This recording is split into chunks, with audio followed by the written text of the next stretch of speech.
Terima kasih pemirsa, Anda masih bersama kami. Badan Pengawas Pemilu Kabupaten Lombok Timur saat ini memberikan pengawasan ketat terhadap proses berjalannya tahapan pemilu. Salah satu fokus Bawaslu ialah mengawasi informasi hoaks yang berkembang di tengah masyarakat melalui media sosial. Beberapa tahapan pemilu saat ini sudah mulai berjalan, termasuk pendaftaran bakal calon legislatif di masing-masing daerah. Meminimalisir terjadinya pelanggaran pemilu di daerah, Bawaslu saat ini meningkatkan pengawasan terhadap informasi yang beredar di tengah masyarakat dengan memastikan kebenaran informasi tersebut.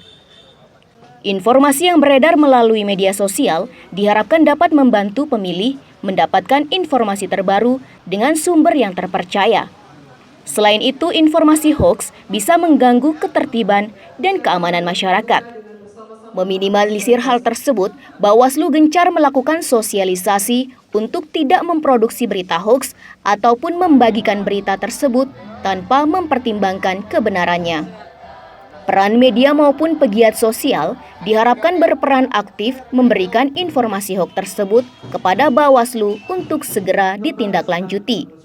Apabila nantinya ditemukan narasi yang memuat hoaks di masa kampanye, Bawaslu akan merekomendasikan ke APH dan masuk tindak pidana pemilu.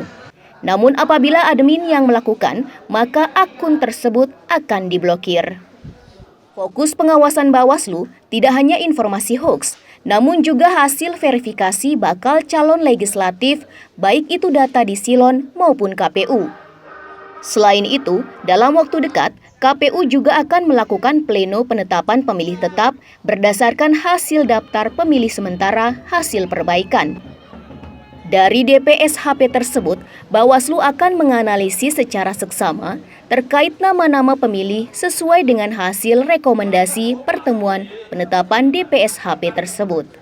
Berita hoax juga bagian yang perlu menjadi pengawasan Bawaslu karena terkait pada pencerdasan pemilih. Yang kedua terkait juga kepada ketertiban dan keamanan. Nah, oleh karena itu kami sekarang akan gencar melakukan sosialisasi ya untuk tidak memproduksi berita-berita hoax atau melakukan sharing tanpa mempertimbangkan kebenaran. Jadi di dalam penanganan pelanggaran berita hoax ini kami bisa mendapat laporan atau hasil temuan yang nanti kami bisa langsung rekomendasikan ke aparat penegak hukum sebagai bagian dari pelanggaran Undang-Undang ITE. Dan kalau itu terjadi di masa kampanye, maka masuk pada pelanggaran tindak pidana pemilu. Zulfikri, Arman Zulfarozi, Selaparang TV, melaporkan.